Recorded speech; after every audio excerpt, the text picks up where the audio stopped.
is Clantis and welcome to the Iron Bars, my true crime YouTube channel. Secondly, guys, I would like to please ask of you a favor. Whenever I upload a video, please give the video a like because it helps my channel to reach more people. Basically, your like, it triggers the algorithm to push my videos to more people so that the more people that watches my videos then will come and subscribe to my channel, and therefore my channel gets a chance to grow. Now, having said that, let's get into today's case, and it is the case of Sipho Twala, also known as the Phoenix Strangler. So Sipho Twala was born on the 10th of March 1968, making him a Pisces. He was born in a KwaZulu-Natal township of KwaMashu, which is outside of the coastal city of Durban, also known as South Africa's playground. That's my hometown. So Sipho Twala was the eldest of two children to a woman by the name of Katazile Ndanzi. Sipho Twala's mother describes him as a very intelligent child who could read and write despite having dropped out of school in grade 1. She further said that her son was normal, kind, and always made sure that there was food on the table every single evening whenever he gets paid. So beyond this, I could not get any information or background about Sipho Twala. It ends right there. However, we shall soldier on because there is a lot that we need to cover in this video. So unfortunately for Sipho Twala, we can safely say that he is illiterate. However, he spoke 3 languages. He spoke English, Afrikaans, as well as isiZulu. This also means that Sipho Twala, when he was a teenager, he had to go and find work. And because he spoke Afrikaans, and in South Africa, most farmers are Afrikaners, chances are his treatment in the labor market was much better simply because he was able to speak Afrikaans. He probably had some managerial positions. So when you are in the province of KwaZulu-Natal, if you are going to take a trip west, you are going to see a sea of sugarcane fields. Same goes when you are going to take a trip north of KwaZulu-Natal, you're also going to see oceans upon oceans of sugarcane fields.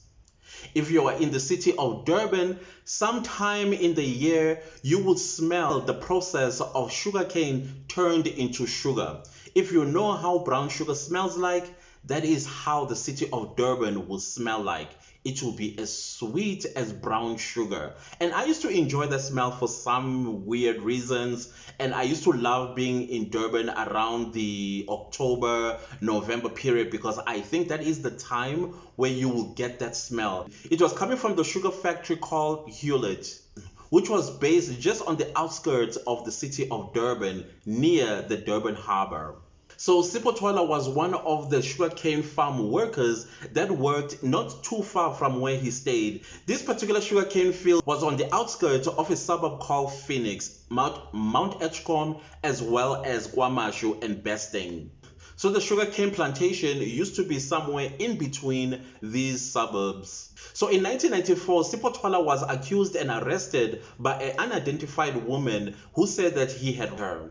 Unfortunately, in the early 90s, DNA analysis was still making its way to South Africa.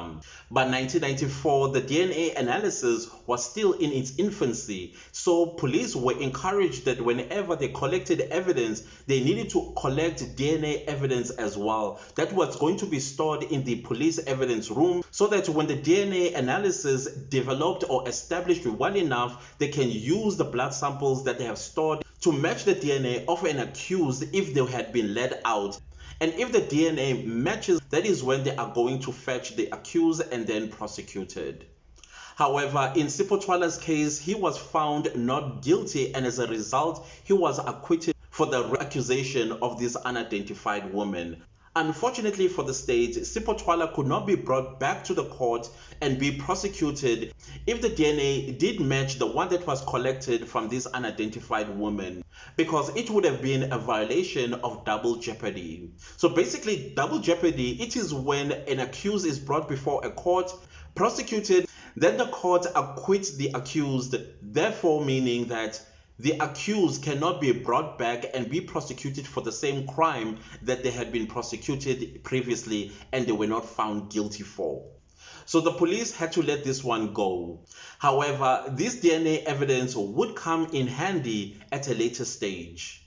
Now, because South Africa has just entered democracy and segregation laws were disbanded or abolished, therefore, people could move absolutely anywhere and everywhere they wanted to. That also included seeking jobs in the cities and towns as well as in the suburbs of their choice.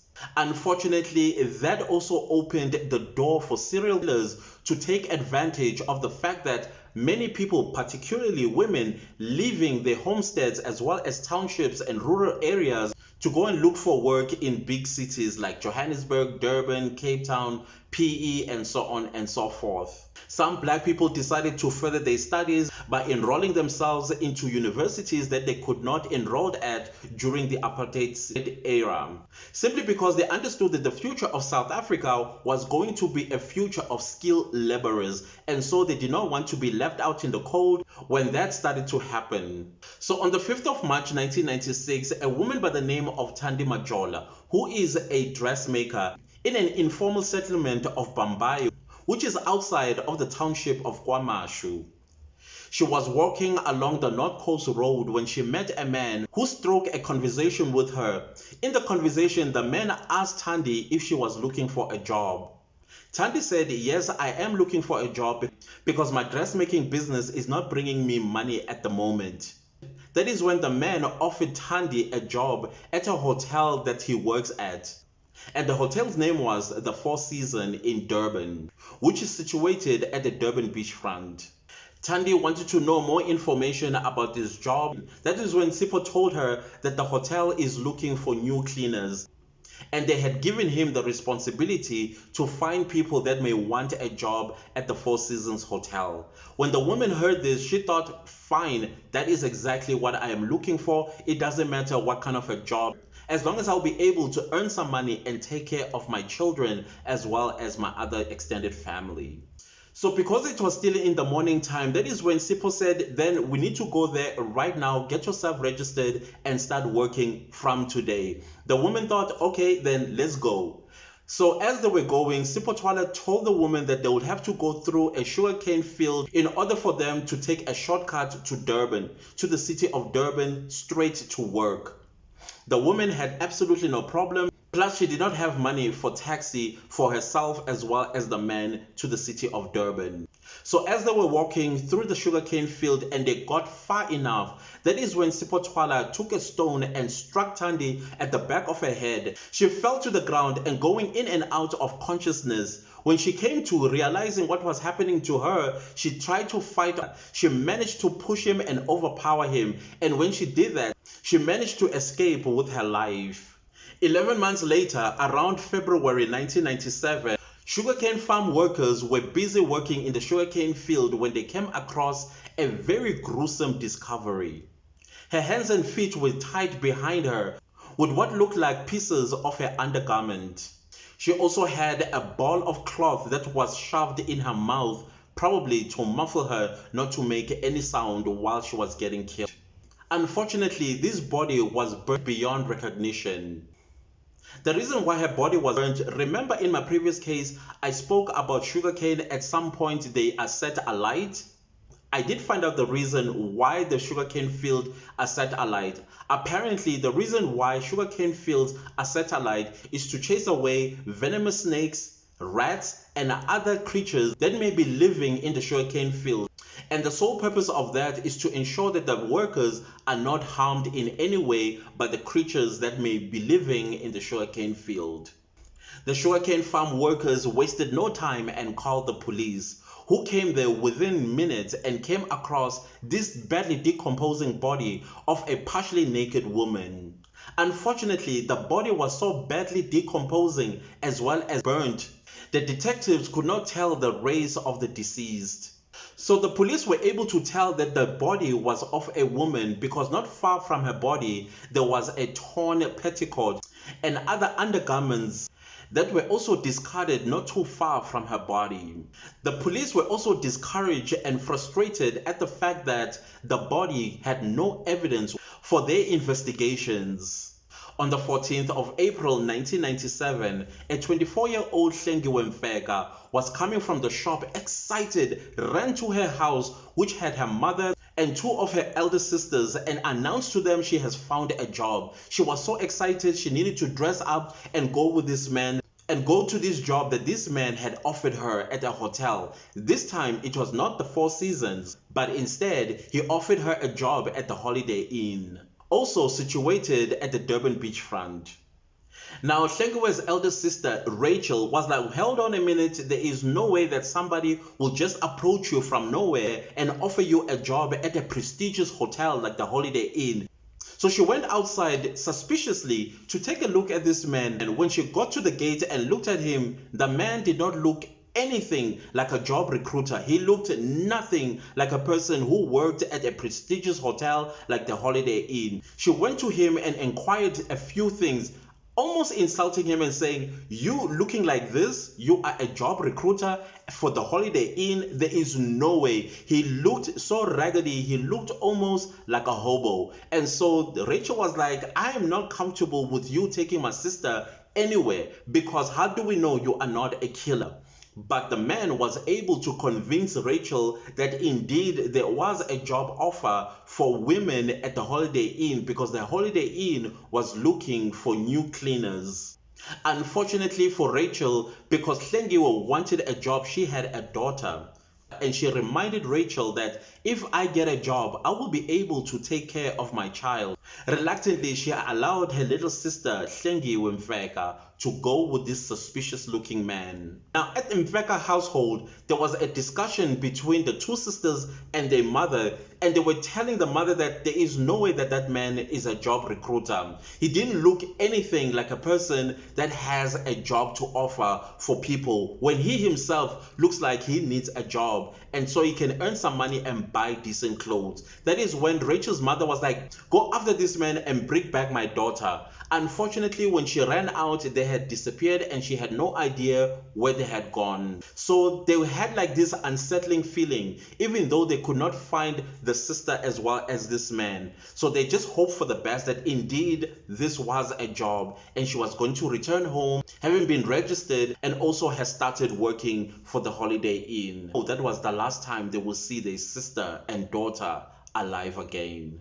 2 months after the first discovery, a truck driver stopped by the side of the road and went into the sugarcane plantation. I'm supposing he went to do something when he came across a gruesome discovery. He came across what looked like a figure of a woman lying dead on the ground. So he decided to take a closer inspection, and indeed, he could not be wrong. This is a dead woman. That is when he ran back, and then he called the police to the scene. Once again, the police wasted no time, and there it was, a badly decomposing and burnt body of a woman. She too, her hands and feet were bound behind her, and a ball of cloth in her mouth. When the police were at the scene, unfortunately, once again, they will find themselves extremely frustrated because the body was also badly burnt beyond recognition, and they could not collect any evidence on the body. In May of 1997, another body was discovered, also badly burned and badly decomposing. At this point in time, the police were starting to notice a pattern. They realized that bodies were piling up in the sugarcane field, because in the month of June, they would discover 4 more bodies, also their hands and feet tied behind their back, as well as balls of cloth in their mouth. On the 20th of June 1997, 2 of the 4 bodies would be positively identified. One of that body was of Hlengiwe Mfeka.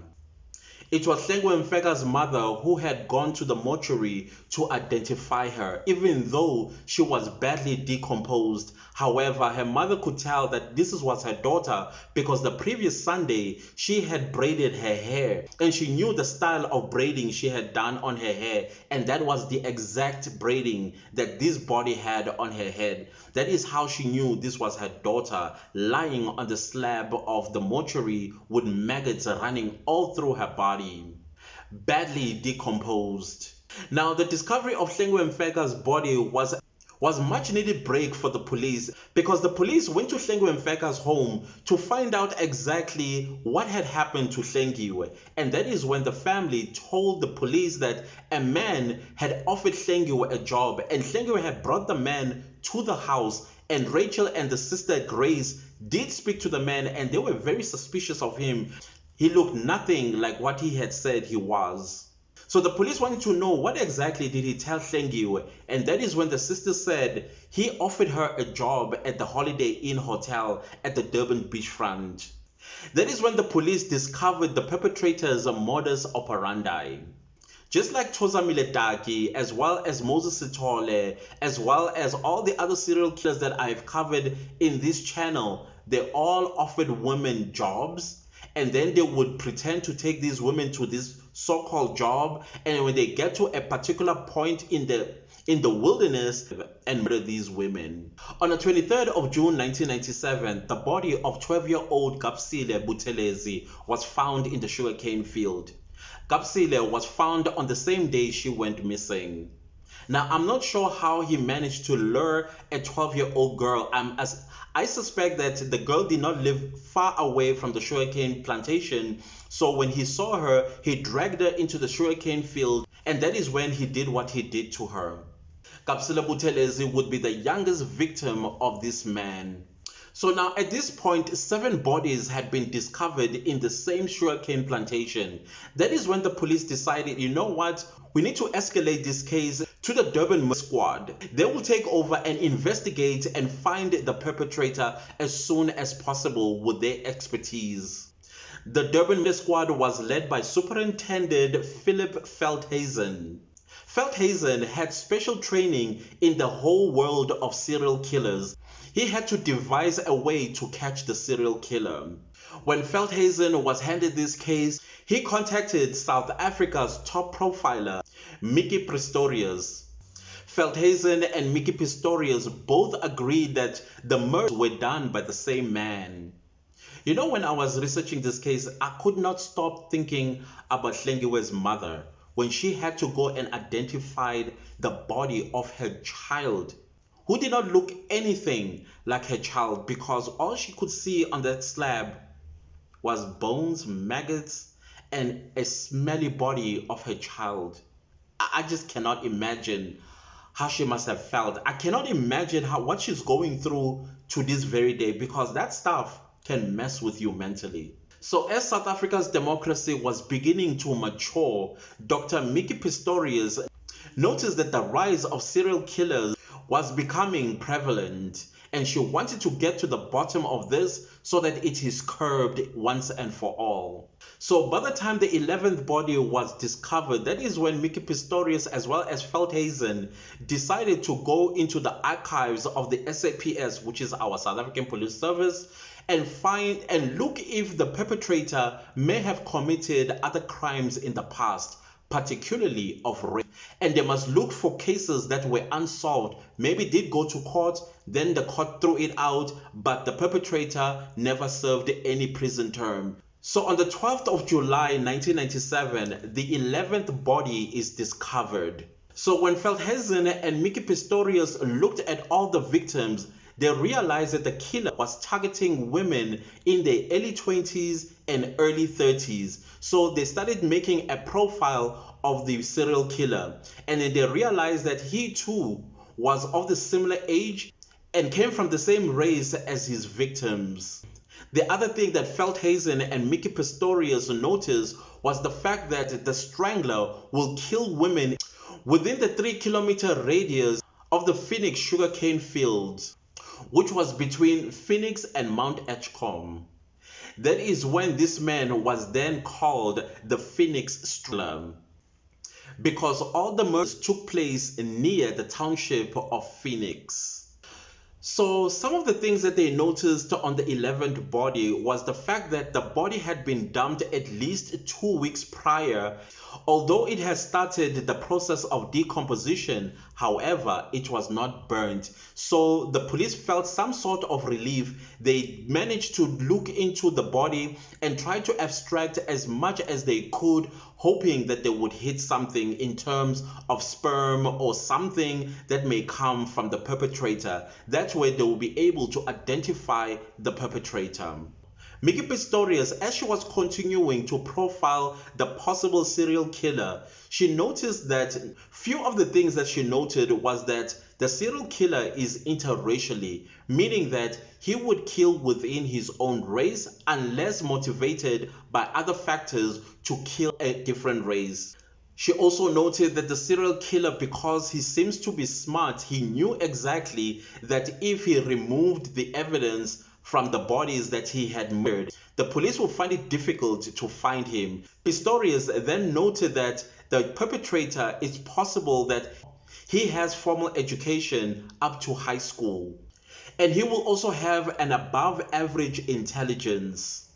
She also noted that he would be a very charming man to women, but extremely dangerous to them, and possibly carrying a chip on his shoulder. Eventually, the media caught wind of the serial killer on the loose. However, the police and the media struck a deal where the police asked the media if they could not release any information about the serial killer, because if they did, chances of him being alerted, he would stop doing what he is doing, and it will make it difficult for the police to find him. Considering the fact that the bodies that they have found thus far, they have not found any evidence on these bodies. So if the media could give the police some time to find evidence, and thereafter they will give them the green light to start publishing the story of the serial killer on the loose.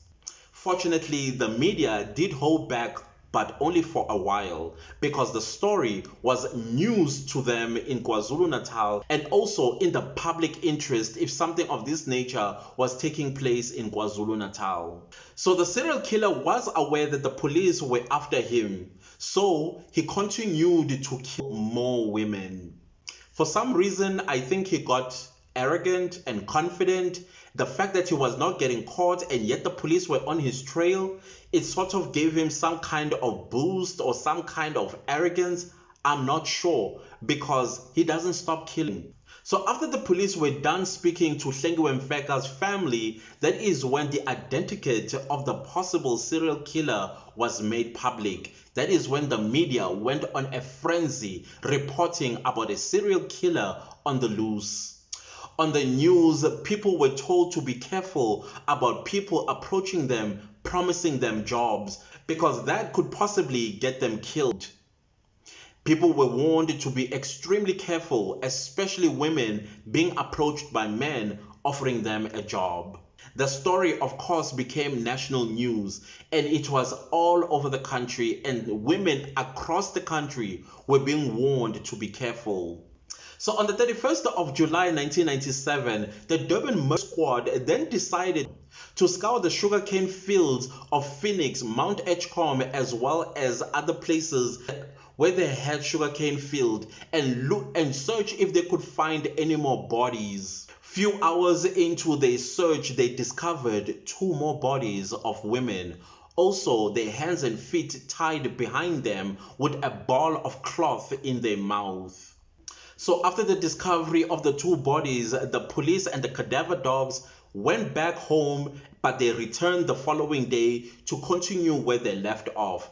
Not long after resuming their search, the cadaver dogs managed to sniff 5 decomposing bodies of women. Them too, their hands and feet were tied behind them with balls of cloth in their mouths.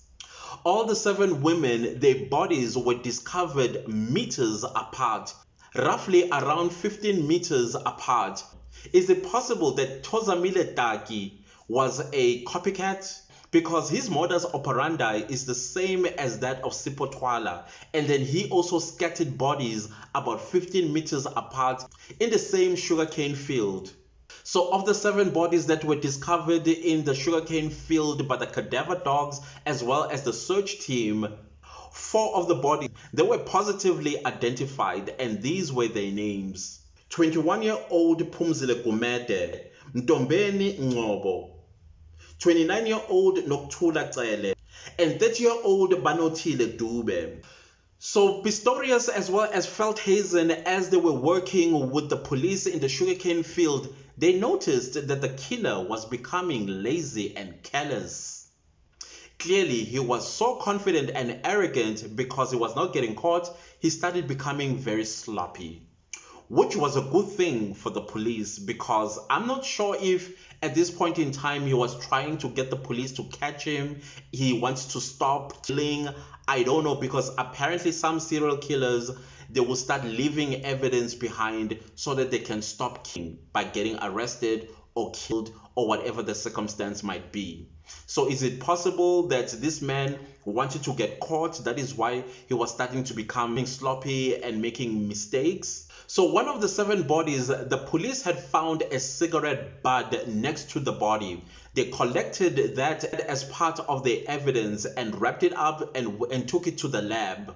So at this point in time, we now have 18 bodies that the police have discovered thus far. So after the discovery of these 18 bodies, that is when the police decided to do a stakeout at the sugarcane field, hoping to catch the serial killer red-handed. The serial killer was aware because the story was all over the news, and he did happen to hear that there is a serial killer on the loose. Do you think he stopped killing? Nope, he didn't. So while the SWAT team as well as the police murder squad were staking out the sugarcane field, the 19th body was discovered. It was of a 20-something-year-old woman who had been killed at least about 2 days ago. It would be the discovery of the 19th body that brings an end to the kill spree. So while the police were working the crime scene, underneath the 19th body, they discover 2 used condoms. Both the condoms had sperm in them. So the police were so excited about this, they packaged that and sent it straight to the lab for DNA analysis, same as the cigarette butt that they had sent to the laboratory. Within 48 hours, forensics were able to abstract DNA samples from the semen in those condoms. And by 1997, DNA analysis had already matured enough to catch its first rapist and serial killer. The DNA profile matched the one of the cigarette butt, and that is how the police knew that they were dealing with one and the same person that had killed all these 19 women. Again, Mickey Pistorius told the police that it is possible that the serial killer had committed crimes in the past. Once again, they need to go and dig into the police archives and find a perpetrator that was caught, but the case did not go any further. Once again, the South African Police Service went back to the archives and started digging for unsolved cases in their possession. So what they were looking for was a case of a perpetrator that was accused of attacking and raping women. So after a few days of searching, they came across a case that had happened in 1994 of a man by the name of Sipho Twala, who was accused of rape. Unfortunately, there was not enough evidence to continue prosecuting him and secure a conviction, and therefore the court had let him go. In the archives, they also came across the blood samples that the police had collected as far back as 1994. So the blood sample was sent to the lab where they had sent the 2 used condom and the cigarette butt. And what do you know? The blood matched the DNA profiles of the cigarette butt as well as the 2 used condoms. And the identity of the DNA belonged to a 29-year-old Sipho Twala. So now the police were being informed that they were going to do a dawn raid on Sipho Twala's house in Besting. Now Besting is an informal settlement that is not far from Phoenix. It is basically overlooking the sugarcane field where the killer was dumping bodies. So on the 14th of August 1997, the police squad, as well as the murder squad, Mickey Pistorius, as well as Philip Feldhazen, all descended at dawn between 2 and 3 a.m. to Sipho Akmatir Twala's house, where they knocked on his door. He woke up and latched the door, and then when he opened the door, he was told that he's under arrest. The team of police had come with a Zulu interpreter who was interpreting his rights as they were being read to him. Sipho did not resist. He did not put up a fight. All he did was to cooperate with the police. So before the police took him away, they decided to do a search in his house. Inside the house, they found a wealth of evidence. All over his house were underwears of women, like tons of them. Their underwears, their watches, as well as other undergarments that they found in his shack. That is when the police started wondering, this man, did he only kill 19 or more people? At this point in time, it looked like he had killed more than 19 women. Unfortunately, he did not mention where their bodies were. Also, in the shack, about 8 of his victims' clothing were found in his shack. So when Sipho Twala was taken to the Durban Central Police Station for interrogation, they decided that Mickey Pistorius should be the one that interviews Sipho Twala. Sipho Twala was very surprised to see a woman interviewing him. So Mickey Pistorius had a strategy on how he was going to get Sipho to talk and basically confess to the crimes that he has been committing. Sipho Twala wasted no time and told Mickey Pistorius the truth. He admitted that indeed he is the one that has killed all those 19 women. So Mickey Pistorius wanted to know the reason or reasons as to why he was killing young women. That is when Sipho Twala told Mickey Pistorius that he hated women. He hated women with a passion. Mickey Pistorius wanted to know why. He said because his girlfriend had committed abortion without consulting him first. So as a result, he hated women. Sipho Twala further said that every time he looks at a black young woman, all that comes over him is nothing but anger and hatred. He further tells Pistorius that his girlfriend had no right to abort his baby without his knowledge. He told Pistorius that he killed those women as revenge on his girlfriend through killing these women.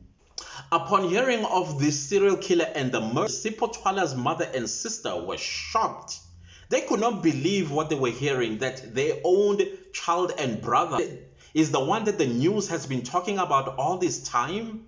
They could not believe how he did not show any signs that he was the serial killer. As a matter of fact, whenever the story came on the news, Sipho Twala himself would tell his mother and sister how much he hoped that the police caught this madman. His family felt that Sipho Twala was a gentleman, loving, supportive, and he loved people. So they did not understand how in the world did he become a hateful person towards black women. So Sipho Akmatir Twala was then taken to the Durban High Court to begin his trial. Amongst the witnesses was Thandi Majola. Remember his first victim, Thandi Majola, the dressmaker that escaped with her life? She was the state's star witness. She took to the stand and told the court that Sipho Twala had approached her while she was walking the North Coast Road and offered her a job at the Four Seasons Hotel at the Durban beachfront. Because her business of dressmaking was not bringing her enough money, she thought that if she earned extra money by working, she was going to accept the job from the man.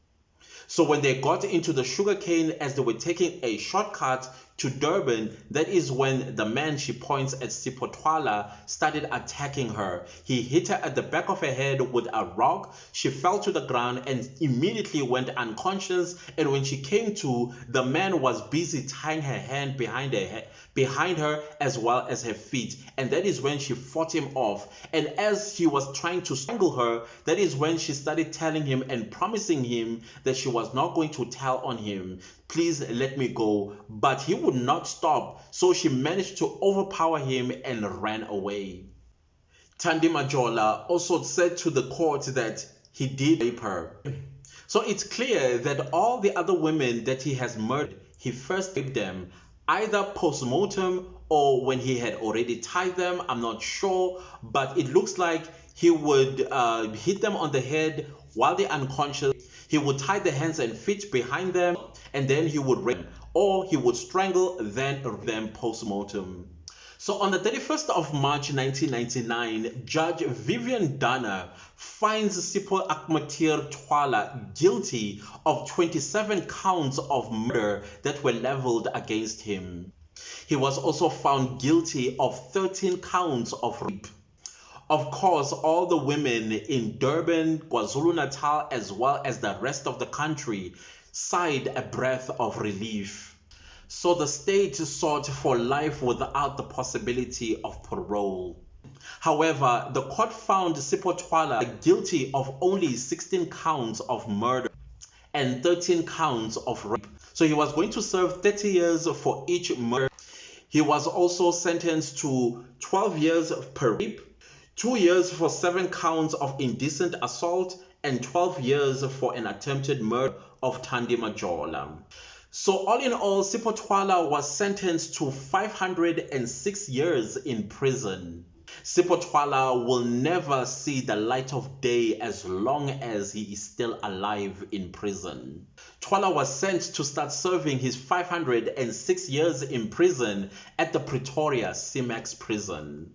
So after Sipho Twala was sentenced, that is when his mother and sister told the media that they are relieved that he is now behind bars and he got what was coming to him.